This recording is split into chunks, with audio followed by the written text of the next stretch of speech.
So good afternoon, and thank you for joining us today, particularly in light of these challenging and tragic times we're facing in our area. This is our final conversation in the Probable Meets Possible series, a collaboration between the Bell Museum and the College of Biological Sciences. We're bringing together University of Minnesota scientists in bio-based fields to talk about the probable challenges we face and the possible advances that could have a profound impact on our future. My name is Holly Menninger, and I am the Director of Public Engagement and Science Learning at the Bell Museum. We're proud to be Minnesota State Natural History Museum and a public gateway to research at the University of Minnesota. Our mission at the Bell is to ignite curiosity and wonder, explore our connections between nature and the universe, and create a better future for our evolving world. And so while presently our doors may be closed due to the COVID-19 pandemic, we're determined to live out this mission, to engage you and an excellent lineup of researchers in conversations that will explore big ideas and new directions in science. Conversations that will allow us to engage with each other in some future thinking about what lies ahead for our health, for the environment, and for our planet. We're incredibly grateful to our partners in this series, the College of Biological Sciences, led by Dean Valerie Forbes, and the CBS communications team, including Stephanie Zenos and Claire Wilson, in addition to our own awesome Bell team behind the scenes. Thank you.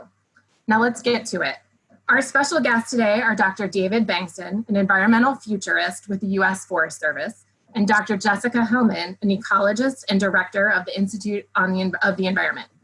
Our topic today, not business as usual. David and Jessica will help us imagine a world where sustainable products and socially conscious investing are the norm.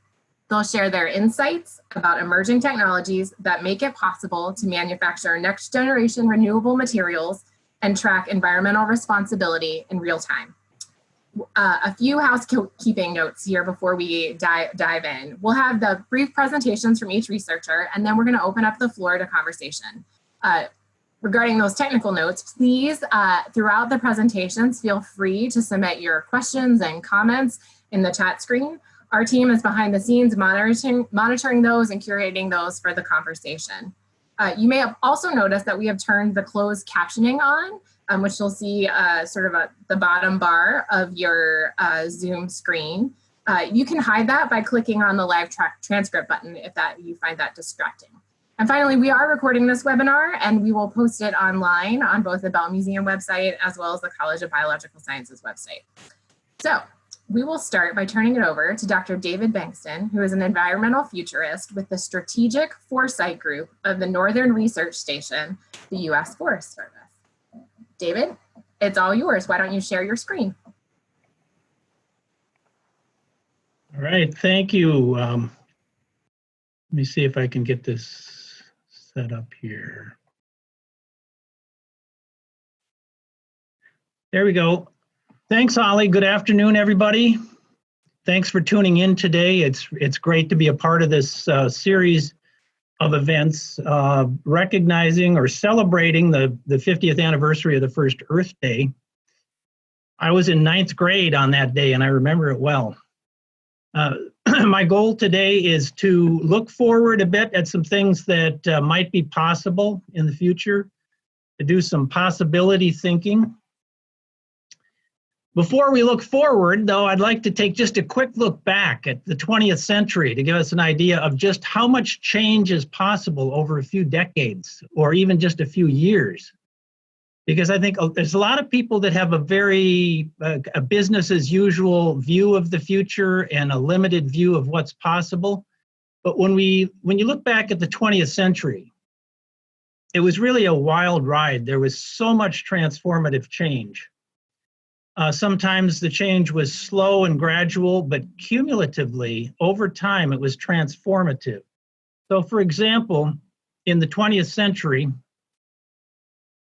we went from this, that could be my grandmother on the farm, to this just a few years later, and then to this a few decades later. That's a lot of change that affected just about every aspect of our economy, our culture, the environment.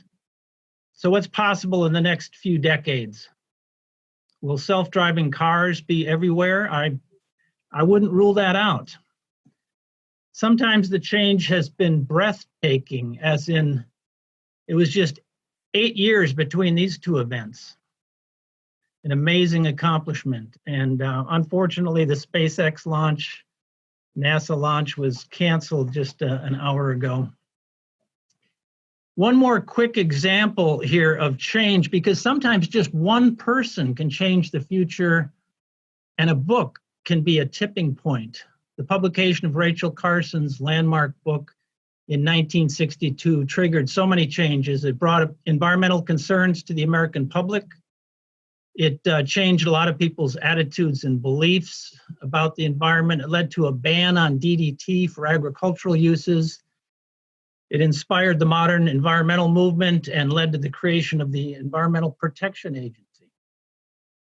And we could go on with similar examples of how much things can change rapidly in a short amount of time.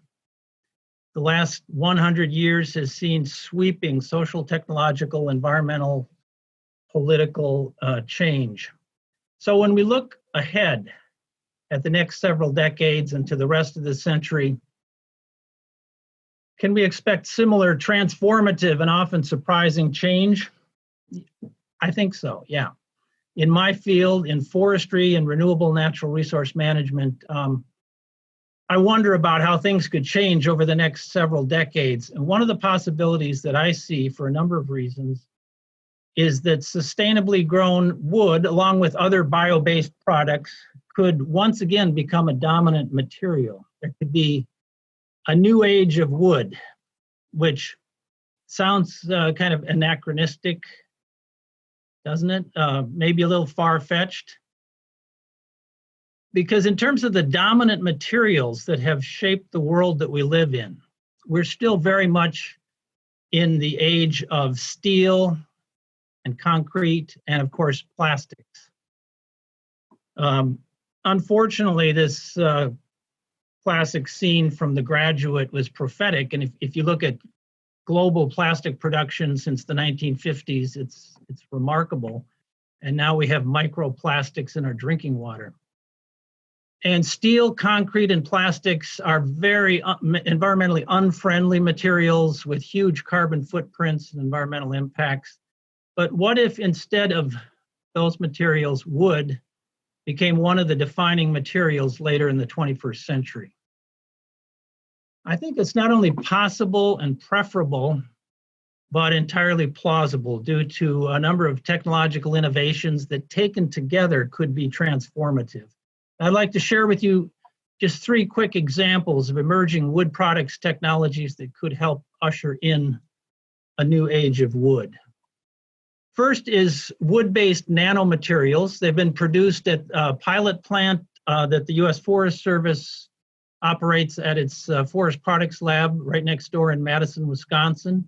For the last 8 years, there are other pilot plants in operation in several countries around the world. This is totally feasible, proven technology. When you break wood fiber down to the nanoscale, that's 1/billionth of a meter, as much as your fingernail grows in 1 second, you get a material with completely different and amazing properties. It's extremely strong and lightweight, and there are thousands of uses for this renewable and biodegradable material, from car bodies, biodegradable computer chips, flexible computer displays, bulletproof vests that are stronger than Kevlar. There's also medical uses like replacement human tendons and use in drug therapies, and on and on. There's a huge number of environmentally unfriendly materials that could be replaced with wood-based nanomaterials. Second example is there's a revolution happening today in tall wood buildings, or ply scrapers as they're called sometimes. They're coming up in many countries around the world, especially in Europe, where this technology started. They're built with cross-laminated timber and other mass timber technologies. Cross-laminated timber is as strong as structural steel. It has greatly speeds up the construction process, which is a huge incentive for construction firms to adopt it, and architectural firms. It also has a much lower carbon footprint than the alternatives of steel and concrete buildings, up to 80% lower carbon footprint, according to a recent life cycle analysis of these materials from the University of Washington. And the buildings are also earthquake resistant. Cross-laminated timber is simply made from layers of wood crisscrossed, held together with fire-resistant glue. Contrary to what you might think intuitively, these buildings are not fire traps, and there's been extensive testing that's shown that they're quite fire resistant. The T3 building right in downtown Minneapolis was the first modern tall wood building built with cross-laminated timber in the US. And there's an 18-story tall dormitory built on the University of British Columbia campus that was the tallest in North America. I'm not sure if it still is. Here's a final example. Scientists at the University of Maryland have developed a rather simple two-step process for creating a densified superwood. The process can turn wood from just about any tree species into a high-performance structural material. Wood is chemically treated and then compressed at a high temperature to create a material that has 12 times the tensile strength of natural wood and more than 8 times the toughness, so it's tougher than most metal alloys. It's a low-cost, high-performance, lightweight, renewable alternative to many materials, and the potential applications for it are just about endless. There are hundreds of other wood products technologies we could talk about if we had time. Here's just a couple of them. Wood-based aviation biofuels have been tested in recent years. Transparent wood as an alternative to glass made by removing lignin. 3D printing with wood fibers. New fabrics made from wood fiber that are much more environmentally friendly than, say, cotton, for example, and many other examples that we could talk about. The advantages of sustainably grown wood over steel, concrete, and plastic, just briefly, it's an abundant material, it's renewable, it's biodegradable, aesthetically beautiful, and perhaps most importantly, in the time that we live in of climate disruption, there's the potential to store a significant amount of atmospheric carbon by growing wood and creating durable products with it, like buildings. I think it's hard to imagine a sustainable world when we look at where we are today. We're still very much stuck in this age of steel, concrete, and plastic. But it would have been hard to imagine the world of today 100 years or so ago, in my grandmother's time, given all the transformative change that has taken place. If there's one thing that the pandemic is teaching us, I think it's that things we probably thought were very unlikely are in fact possible. And the pandemic is compressing and accelerating trends that would have taken many decades to play out otherwise. So a new age of wood is obviously not anywhere close to the whole solution to our sustainability challenges, but it could be an important part of our transition to a sustainable and low carbon future. I'm going to turn it back to Holly at that point. Thank you, David. Mm-hmm. I have a quick follow-up question about the nanomaterials, the wood-based nanomaterials that you shared, things like the computer chips or the exterior of cars.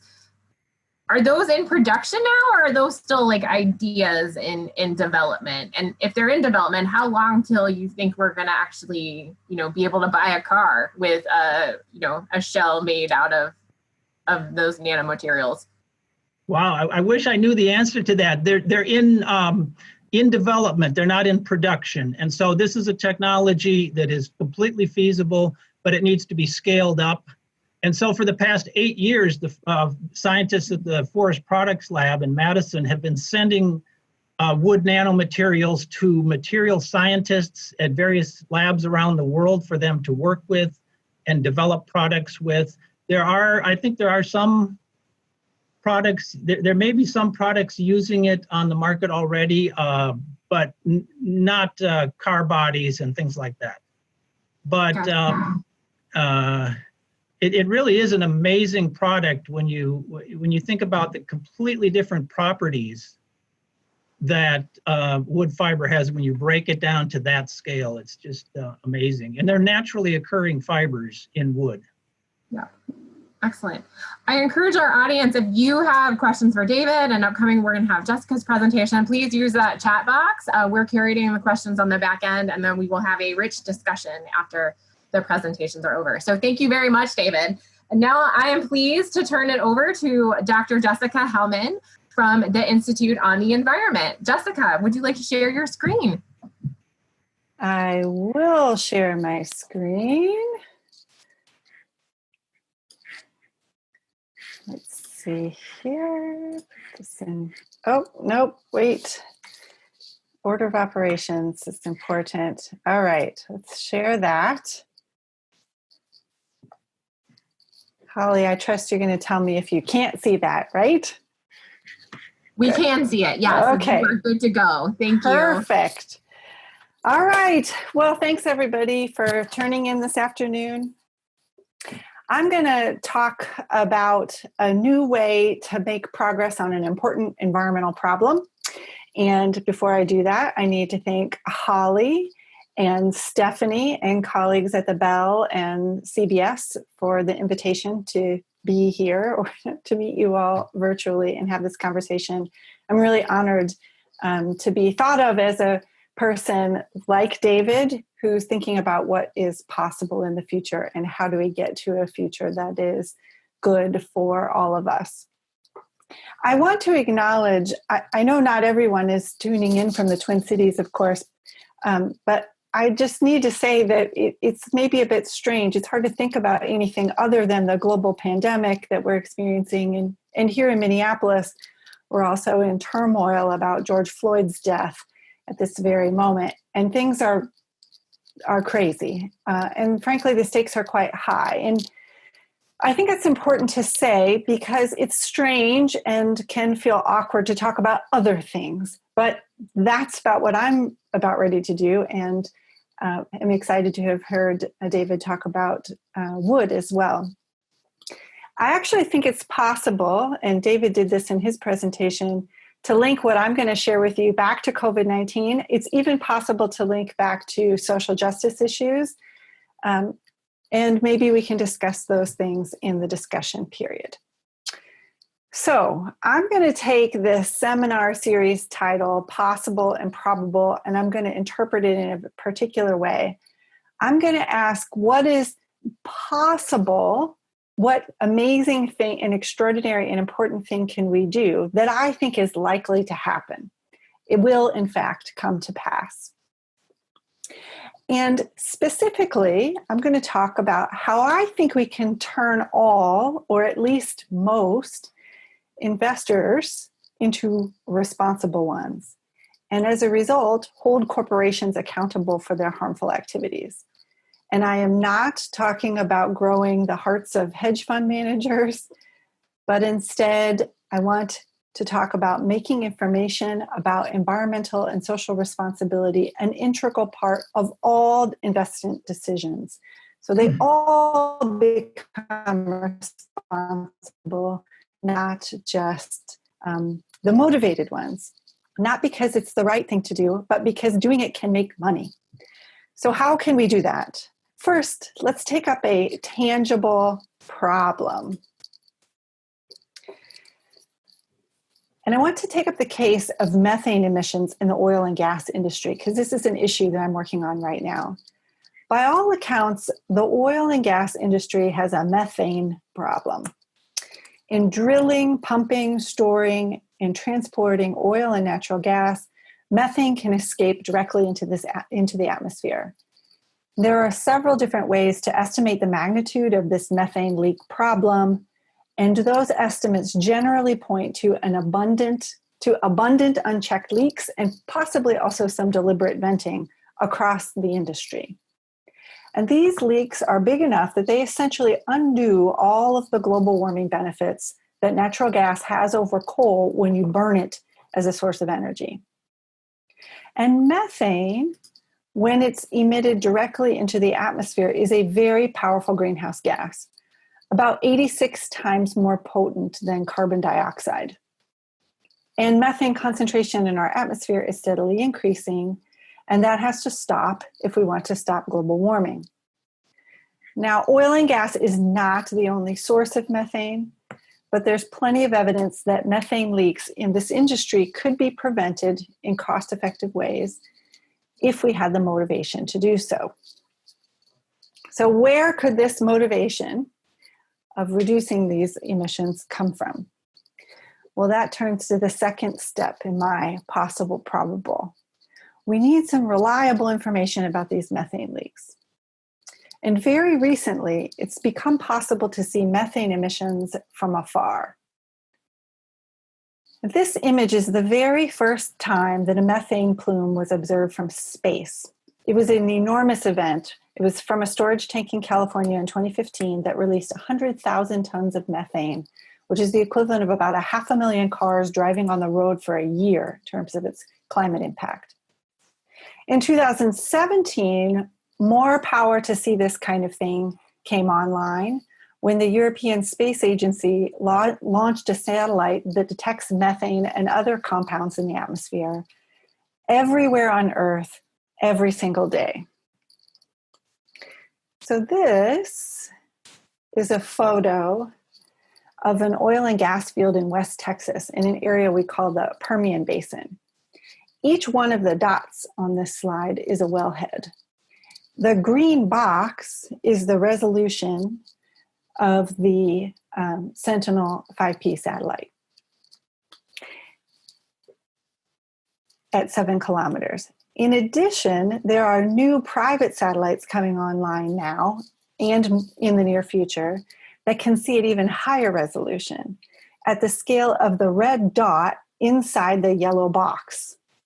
They could see that if the satellite knew to look there. So Sentinel can generally tell us where methane is coming from, and higher resolution satellites can let us zoom in close and see precisely which facilities are leaking. So this idea of pinpointing with satellite technology and associated data analytics, this is all in the works right now, including by my own company called Geofinancial Analytics. We're on the cusp of using satellites to provide independent, reliable information on the location of methane emissions everywhere around the world. So what's the next ingredient that we need to take that information and make change? We need a receptive audience for that information. Voters might care about that information. Consumers might care about it. But one particularly intriguing audience, an audience that makes the world go round, is investors. Investors control the flow of money that public corporations depend on. And stock traders, in particular, are highly motivated to find differences, even small differences, in corporate performance and buy and sell stocks on those performance differences. Now, there is a growing interest among investors and traders for what we call ESG information about companies, where ESG stands for environmental, social, and governance indicators of corporate performance. Today, just a very small fraction of investments take ESG information into account, and the growth of that use is limited by good data. But I just told you, for example, for methane, we have new good information coming on right now.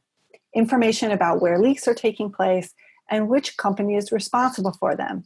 That is a very useful piece of ESG data.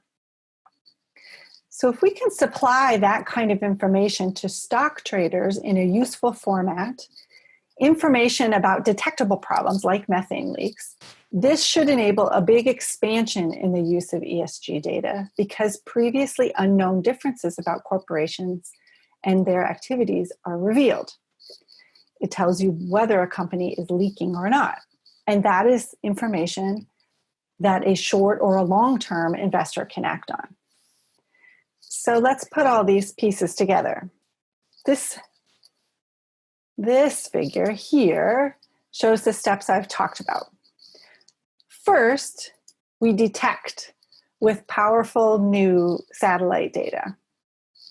Second, we attribute what we see to a particular site and company. And lastly, we deliver that information and insights about it to traders and investors who can act on that information. The magic happens when investors use those insights to move money away from bad actors and toward good ones. Even the CEO of Chevron is recognizing that this possible future is probable. Last fall, he said, very soon, nobody is going to be able to hide from methane leakage because of satellites and other detection technology. In fact, very soon is beginning right now. So that's my idea, wrapped in the example of methane, using satellite data to observe corporate behavior in a new, reliable, independent, verifiable way, and then delivering that information straight to the financial markets, where information is valuable and affects the flow of capital. Not only is this possible and important, but I think it's probable because the technologies are emerging right before our eyes. So I'm eager to answer questions and discuss. There are lots of other problems where this basic strategy of investor responsibility can apply, and maybe we can talk about those too. So, excellent. Thank you, Jessica. Everybody is probably clapping at home. Appreciate your presentation. I have a quick follow-up question before we move to our discussion. So you were talking about these super high resolution satellites that allow you to get that even finer spatial resolution. Who owns those and are collecting that data, and how is that then used to inform that process that you outlined? So the European satellite I talk about, which takes the larger pictures, takes one picture of every spot on Earth once per day. That's publicly available data. We could download it right now. We could look at the atmosphere over this spot where I'm sitting here today. The very fine resolution satellites, those are all put up into space by private companies. They do not see, they actually look at very small pictures. And so you have to have many, many, many of them to stitch together a whole picture of the Earth, or you need to point them and tell them where to look. So in our company, we're actually working, which is one reason it's valuable to have a private enterprise in this particular research application, because it is private information. So we're working with those to get those companies to get the higher resolution. An example, if folks want to Google, it's actually not in the methane observation space, but in the visual domain, there's a company called Planet. If you search and Google for Planet, Planet is taking very, very, very high resolution visual images of the entire Earth every day by these little satellites, and then stitching the images together with high performance computing. It's a private company. Very cool. Thank you. All right, well, let's have a conversation, folks. I encourage people that to please use the chat box. I've noticed there have been quite a few questions that have come in, so thank you. And maybe we'll start with one of those questions, and then we can kind of move to bigger questions and to each other. So this one is specifically for David. It's from Patricia, and she asks, with a new age of wood, is research being done that would lead to the avoidance of the issues associated with monoculture? Well, there's certainly research on that. Personally, I think it's so important to restore the area forested in the world. I mean, we have about 30% of the global land area of the world is forested right now, and that's down by about a third or more since pre-industrial times. So we've lost a lot of forest. We have about half of the existing forest is degraded in various ways. It needs restoration. this is just my personal opinion, but I think that there's a role for intensive monoculture forests if there's on a small portion of the land where most of it can be maintained for the biodiversity and other ecosystem service values that forests provide. But I think it's so important to expand the global forest area, especially because of the potential for sequestering atmospheric carbon from forests, and the potential for that and the urgency of doing that. That's really the greatest environmental challenge that not just that we face, but that mankind has ever faced. So I didn't answer the question about monoculture, I guess. I'm not opposed to it. Years ago, I visited, decades ago actually, I visited New Zealand, and I had a chance to tromp around in some of their radiata pine plantations. These are trees that are 20 or 25 years old, and they were massive. And they, at that time, I'm not sure if it's still true today, about 4% of the land area of New Zealand was in intensively grown pine plantations. They just grow like weeds. That allowed them to maintain the 24% of their remaining natural forests, to conserve that in parks and conservation areas. So I think there's a role for that, personally. Yeah. Jessica, I'm wondering, because you alluded to sort of using satellites to look at other challenges or environmental concerns, and I'm imagining deforestation is one of those, or thinking about something like palm oil production. I didn't know if you might kind of expand on what some of those other things that we can use satellites to make those observations that can then inform investments. Absolutely. The question of proper forest management, for example, if you did establish, if you were managing forests for biodiversity as well as for timber production, or if you had specific forests that were focused on timber production, you could monitor the activities. Satellites have also been proposed as ways of validating and verifying carbon storage. So if you and I were to hatch a deal that you had a forest that you could store carbon for me in some sort of trading system, I'd need to know that carbon was on the ground consistently. And so there are some sort of trading scheme verification possibilities there. The theory that I talked about detecting something, attributing it to a publicly traded company, and then giving that information directly to investors so that they can control the flow of resources and capital to that company, that would apply to anything that we could see from space, where a identifiable publicly traded company was possible. So that wouldn't work in cases, for example, small farmers, or other, unless we could establish how that product from, say, a small farm was making its way into, say, a corporate supply chain. In the oil and gas industry, the production facilities are tied to publicly traded companies. And there are several other important industries where that would be the case also, but other issues where there might be different pathways of impact, if you would. But if you look, for example, at forest management, a lot of forest activity does take place on publicly or on privately owned land, where that private land is a publicly traded company.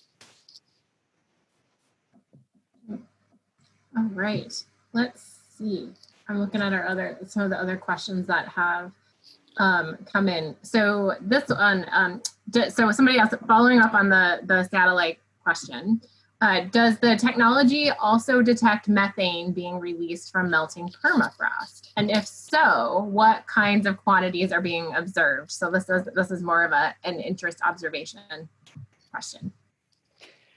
Yes, it can. So the European satellite that can detect methane and other compounds in the atmosphere can see it from any source. So there are all kinds of fascinating research questions. So I've kind of laid out this corporate responsibility possibility that would transform from wishing that our companies would do better to bringing a whole new sector of capital and financing into the social responsibility space where they're motivated by making money, not just by being good. But there are so many other things to observe. Methane, can come from decomposition processes like in a melting permafrost. It can also come from natural sources like wetlands, for example. It comes from agriculture, it comes from livestock production, from rice production. So there are lots of very important and interesting questions. We're actually working on an analysis looking at land use type across the continental US to be able to quantify the relative importance of different sources of emissions of methane, because it's a relatively new ability to see this information, and therefore we're still understanding how do all the different contributors to methane add up to that upwardly marching methane signal that we need to stop. Excellent. All right, I'm looking at the question. Well, so here let's just dive in. That about sort of how this connects. Jessica, you alluded to it, and I think David, you did a little bit too, about the COVID-19 pandemic. So it has disrupted and upended economies and society worldwide. So how do you see that? David, you used the word tipping point. How, as you were thinking about your areas of work as you presented to folks, how is it going to affect what is possible, or how is it going to be that kind of that tipping point that results in change, and what kind of change do you think we'll see happening really rapidly? That's a big question. Thank you. The pandemic is a wild card, what futurists call a wild card event. And low probability, but high impact. And actually, some people would argue it's not low probability, because epidemiologists and others have been warning about this for decades. And Dr. Michael Osterholm on the other campus wrote a book about global pandemics just a couple of years ago. You've heard him on the radio probably and on TV. So it's a wild card event, and so these low probability, high impact events can be extremely disruptive and change paradigms and change whole systems. So in many ways, it's an opportunity for a lot of positive change to happen. But there's also the possibility that there will be all kinds of very negative change. One of the tools in future studies that I've used quite a bit for a number of different issues is called the futures wheel or implications wheel, and it's a structured brainstorming process. It's highly structured. It uses the wisdom of crowds to explore the direct and indirect impacts of a major change, like the pandemic, like whatever. And it's a way to explore the possible positive, negative, direct, and indirect impacts of change. It would be such a gigantic futures wheel exploration that it would take a lot of work, but I would really love to do that. So, yeah. Jessica, what do you think? How are you thinking about the pandemic with respect to the kind of work that you're doing?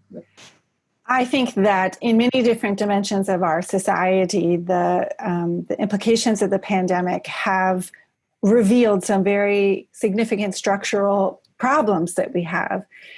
And almost many of them have an environmental component to it. The way that we have built our society, the fact that we can't be home and have a functioning economy because we rely on the constant production and consumption of stuff.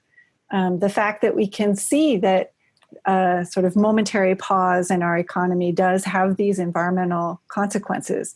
Reductions in contaminants or pollutants associated with transportation, for example, have been reported around the world.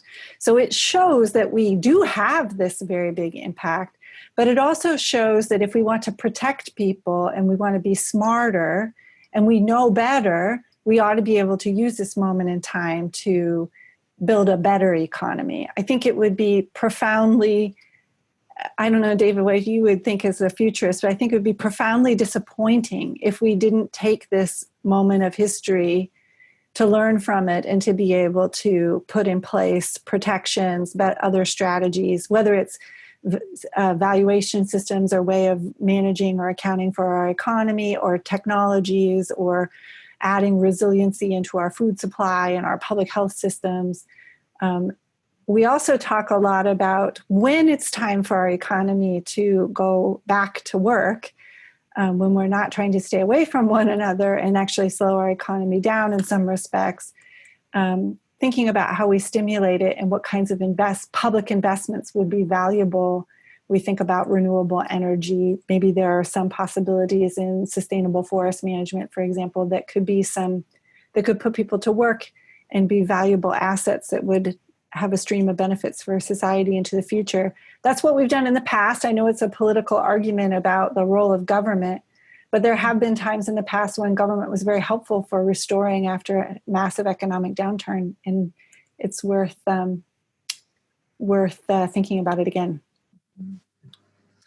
Have you found that people in your respective fields, and I'm thinking about like futurists and sort of economists, and are people virtually gathering together to start those conversations and to have those sort of future thinking conversations? Because I think we hear a lot of what we're hearing in the news is sort of the day-to-day or related to the health, and it would be interesting to know sort of who's at the table and having those conversations, and has this mobilized a large group of stakeholders to really kind of push change forward. Well, certainly in the sort of commentary space, or experts sharing their opinions with the world, there's been a lot of conversation about, and I've been recommending on social media, on Twitter, there's a hashtag that some people have been using called Build Back Better. And if you want to feel better about the world, because watching your Twitter feed is devastating, search for the hashtag Build Back Better and you will feel better as well. So there's a lot of discussion out there, and I think a lot of really interesting ideas. I wrote a blog post myself, as I write a regular blog post as part of being the director of the Institute, and I wrote about that now was the time for our university experts to be putting our best ideas on the table, and being quite forthcoming about what Build Back Better could look like, because we need those creative ideas. Now, who has the ear of decision makers? How does that information translate into public policy is probably a fascinating topic for another probable. Undoubtedly some are. I think we're learning from our epidemiological colleagues about how to participate in public dialogue, how to serve the public, and also how to sort of catch the ear of policymakers so that they have good scientific information when they're making their decisions. I think it's something comparable to that. David, what are you thinking about? Are you and your colleagues, how are you mobilizing? It's just been amazing to me how the conversation about where we might be headed has just exploded in the different disciplinary realms that I work in, both in forestry and in future studies. I'm a member of the World Future Studies Federation, and their listserv has been nothing but exploded with discussion and events, online events related to where could this lead, how can we steer it in a positive direction. Same with the Association of Professional Futurists. It's just it's occupied all their time and mental energy, it seems. Mm-hmm. I want to make sure I'm not ignoring questions that are coming in on the chat window. So give me a moment. That John asked a question early on during your presentation, David. He asked, do you view GMO forest products as critical positive aspect for sustainability or as a risk negative to avoid? So maybe the first question embedded in there is that are GMO forest products sort of part of that equation when you're talking about sustainable wood products? And then is it sort of a positive or a negative from your perspective?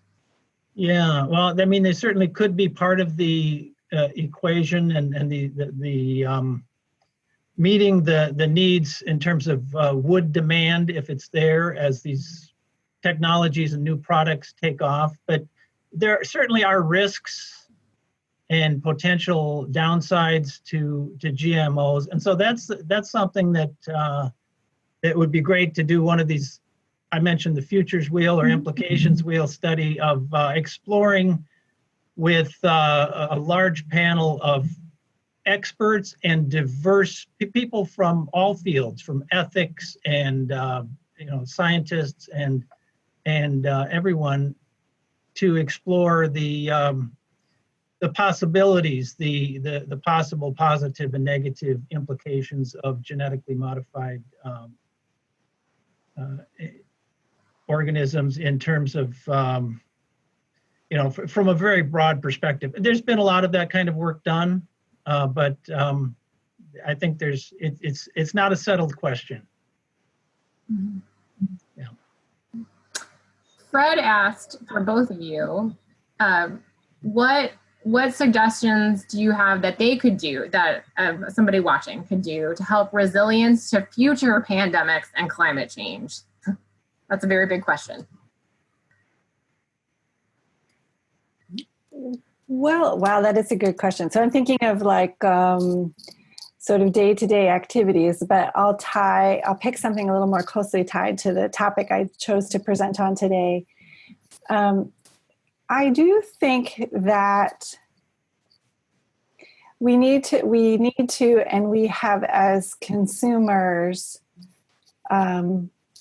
an opportunity to keep an eye on, and again, hold, of course, policymakers, but also corporations accountable for some of the, of course, their regular activities, but also these broader social concerns. And that's what this idea of environmental, social, and governance metrics in the financial sector are ultimately trying to do. It's a relatively new innovation to even think about making specific metrics that have tangible economic value, real consequences for the valuation of a company that are tied to ESG data. So, of course, carbon footprint of corporations, but even in this moment, as we think about the pandemic, are we creating economic systems, or are there certain companies that are allowing us, or we are allowing them, to build a system that is fundamentally unresilient? And that's something that is actually something that a financial market can have some influence over if there are the right signals in the marketplace and the right public policy to underline it and reinforce it. Mm-hmm. What about you, David? Wow. These questions have been so big and important that it's really encouraging to see those. One thing that I've been reading just in the past few weeks, there's a book that I'm going to co-teach an honors seminar this fall. Looks like it will be online, but it's on environmental futures, focusing on climate change. And one of the readings that we have is a book called The Future We Choose. And I'm sorry, I can't remember the subtitle of it. Have you seen that, Jessica? I haven't, but I would like to. Oh, yeah, it's a great book. It's by the two principal architects of the Paris Accord. And extremely knowledgeable. And there are 10 short chapters. There's quite a few chapters in there, but there's a section that has 10 short chapters in the book that are specifically things that we can do to move in a positive direction. And so that's a great resource. Everything from our personal lifestyle to activism. And so there's no shortage of ideas about positive steps we can take. I think the key is really, for dealing with both climate change and the pandemic and other wild card events that we aren't even thinking about now is to build resilience into our systems, into all of our systems. And so resilience thinking, and resilience is kind of one of those transdisciplinary fields like futures that a lot of people may not be aware of, but there's a lot of great work in that area about how to build resilience in complex systems. You know, if we're doing book recommendations, I have one too that I'm reading right now that, David, I would make a connection to this resilience concept. So I'm reading Charles Mann's The Wizard and the Prophet. I don't know if folks have seen this, but it's a comparison of two very well-known scientists, one in particular, very important University of Minnesota history, Norman Borlaug. But they have, in this book, Borlaug is the prophet. And so it's about contradictory views of how the world works. One side says planetary boundaries, we're living beyond our means, we must scale back, we're degrading the earth, and we're in trouble. The other side, the prophet Borlaug side, says technology and innovation and can elevate us and solve some of the challenges that we face, that we can be better, that we're not just constrained. And it portrays them as alternatives. I think I'm about halfway through, but one of the things you're supposed to take away, or I'm taking away, is I agree with both of these points of view. How do I rectify them? Because they are in conflict. I do think this resilience concept is one way to rectify them, that there are ways to be smarter and to use technology, but we don't want technology to be undermining or pushing in some sort of way that we know simplifies systems or somehow undermines the resilience or robustness or fundamental ecological processes that we know operate on Earth. So I guess myself, I'm a little bit of a technological optimist because I think that the things that we've learned about the world, we ought to be able to put to good use.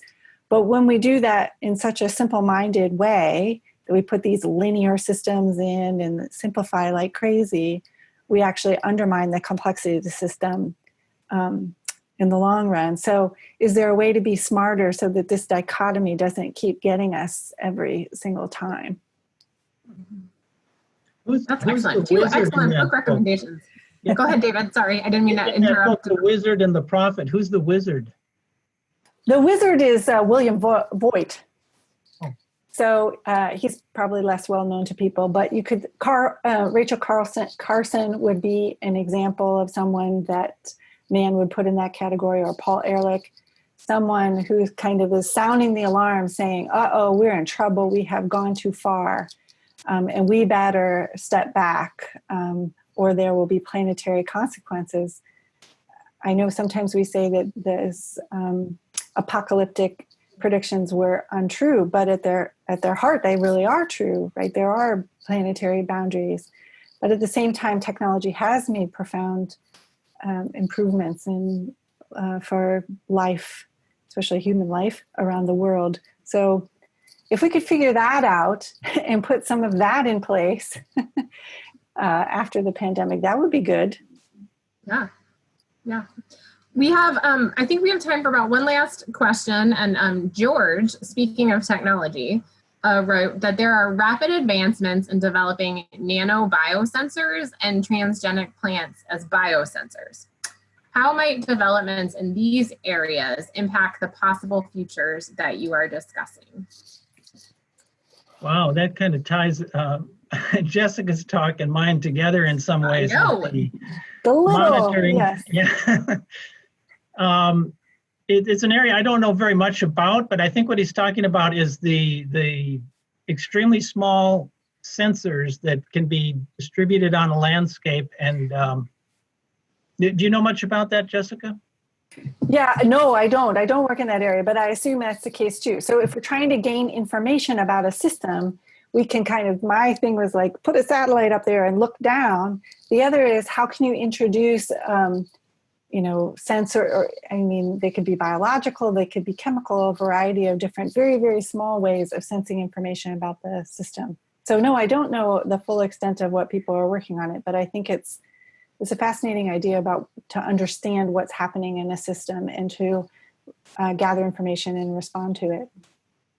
Yeah, I know the Forest Service in the eastern U.S., the Forest Service Research, where I work, there's a project on working with a large number of sensors to monitor the health and what's going on in a forest. I'm trying to think of the name of the project, but I'm drawing a blank. But there's certainly a lot of really interesting and important work in that area. And as the cost of those sensors comes down and the ability to analyze the massive amounts of data that come from that kind of gigantic network of sensors, it could be extremely important. Then, of course, what are they made of? What happens when they're in the environment? Things like this. Right. But yeah, these are sorry. I was going to say, we'll make them out of wood-based nanomaterials, so they'll be biodegradable. They'll break down, yes.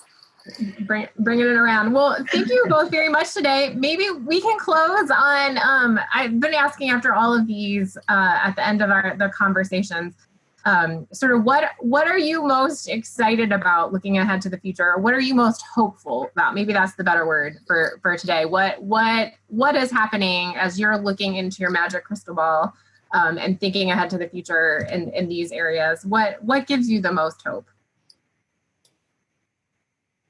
David? Do you want me to go ahead? Well, I'm an optimist. We're almost out of time, so I need to be quick here. I'm an optimist, and I nurture that by consciously paying attention to positive information. There's the thing called, one of the many cognitive biases, negativity bias, and we just naturally pay more attention to the negative information. And so I have a conscious strategy of being an omnivore when it comes to positive and negative information.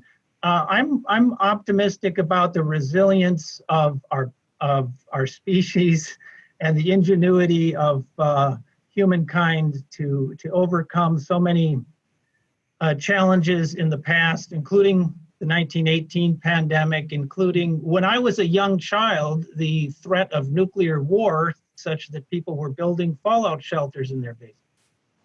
So I remain optimistic. Jessica? I'm optimistic about a number of things. There is a lot of counter information, but I am optimistic about people's awareness and understanding about important issues, be they social issues or, for my familiarity, environmental issues, greater appreciation. For example, there are new data out that people are still very concerned about climate change while they're also concerned about a pandemic. So we can hold multiple ideas and objectives in our mind at the same time. That's good and important. I also think that we're living in a science moment where science is relevant to everybody's life. And so I'm hopeful that we'll seize that opportunity and think about both the cautionary tales of science and the technological opportunities of science. And I think this future visioning is really important. I think, especially when you're in a moment where there is great tragedy and suffering, saying we are here and we want to be there. What is that world like? What features are positive about it, and how do we get it? Mm-hmm. I think that is a great note to end on. So I want to thank both of you today, Dr. Jessica Hellman, Dr. David Bankston. Thank you. Everyone at home is probably clapping their hands and doing their hand waving. So thank you so very much to you, to our audience who tuned in today. I'd like to let everybody know to be on the lookout for a brief survey that they'll receive tomorrow. We would love to hear your feedback on the event. And as you'll see on the posted slide, on June 17th, the College of Biological Sciences has a Petri dish event on June 17th about trust issues, communicating research to public in a pandemic. So check out that Z link for that event on June 17th. So thank you all so very much. We hope you take good care. And until next time.